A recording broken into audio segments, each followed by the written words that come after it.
வணக்கம். போட்டித் தேர்வில் இன்று நம்ம பார்க்க போகிற தலைப்பு பாரதியார். 20ஆம் நூற்றாண்டின் ஈடு இணையற்ற கவிஞர் பாரதியார் ஆவார். அவரது இயற்பெயர் சுப்பிரமணியன் ஆகும். இளமையிலேயே கவிதை பாடும் திறன் பெற்றவர். எட்டயபுரம் மன்னரால் பாரதி என்ற பட்டம் சூட்டப்பட்டு சிறப்பிக்கப்பட்டவர். தமது கவிதைகள் மூலம் விடுதலை உணர்வை ஊட்டியவர். மண் உரிமைக்காகவும் பெண் உரிமைக்காகவும் குரல் கொடுத்தவர்.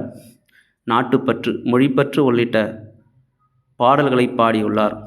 பாஞ்சாலி சபதம், கண்ணன் பாட்டு, குயில் பாட்டு உள்ளிட்ட நூல்களை இவர் இயற்றியுள்ளார். மேலும் இவரை பற்றிய தகவல்கள் அடுத்த வீடியோக்களை நம்ம பார்க்க போகிறோம். இந்த தகவல் 6ஆம் வகுப்பு புத்தகத்திலிருந்து எடுக்கப்பட்டது. அவருடைய பிறப்பு மற்றும் இறப்பு இரண்டத்தையும் நீங்கள் கமெண்ட்டில் தெரிவிங்க. அடுத்து நம்ம பார்க்க போகிற ஒரு நபர் யாருன்னா இளங்கோவடிகள். சிலப்பதிகாரத்தை இயற்றியவர் இளங்கோவடிகள் ஆவார். அவர் சேர மன்னர் மரபை சார்ந்தவர் என்று சிலப்பதிகார பதிகம் அவரை பற்றி கூறியுள்ளது. இவருடைய காலம் கிபி 2ஆம் நூற்றாண்டு காலம். ஐம்பெரும் காப்பியங்களுள் ஒன்று சிலப்பதிகாரம். தமிழில் முதலில் வந்த காப்பியமும் சிலப்பதிகாரம். முத்தமிழ் காப்பியம் சிலப்பதிகாரம். குடிமக்கள் காப்பியம் சிலப்பதிகாரம். சிலப்பதிகாரமும் மணிமேகலையும் இரட்டை காப்பியங்கள் என்று அழைக்கப்படுகிறது.